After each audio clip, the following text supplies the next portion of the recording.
High, তীব্র গরমে একটু বাইরে থেকে এসে কাঁচের গ্লাস হোক বা স্টিলের গ্লাস, তাতে নুন চিনি লেবুর শরবত তাদের খেতে ভালো লাগে একটু প্লিজ জানিও। ভীষণ ভালো লাগে। আমি নুন চিনি লেবু শরবতে চিনিটা কম দিই, নুন আর লেবুটা একটু বেশি দেওয়া থাকে। এতে একটু ঠান্ডা জল দিলে বেশ রিফ্রেশিং লাগে। আমি প্রচণ্ড গরমে এসব ওই কোল্ড ড্রিঙ্কস, স্প্রাইট এসব খুব একটা পছন্দ করি না।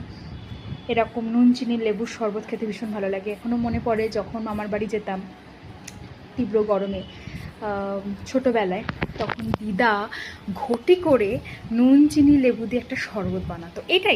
এই শরবতটাই বানাতো, ভীষণ ভালো লাগতো খেতে। আর এখন নিজে হাতে বানিয়ে খাই, ছেলেটাকেও দিই, ইভেন আমিও খাই। ওকে দেওয়ার পরে আমিও খাচ্ছি।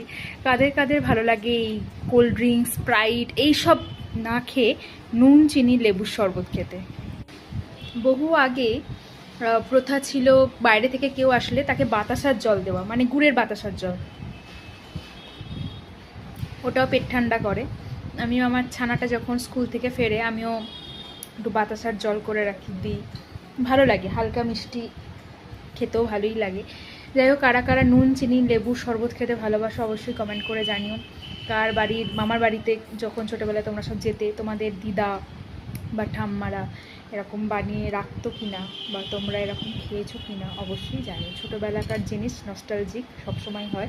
তাদের হাতে বানানো জিনিস সর্বদাই ভালো হয়, নিজের হাতে বানানো জিনিস তো একটু ভালো হয়। তো অবশ্যই কমেন্ট করে জানিও।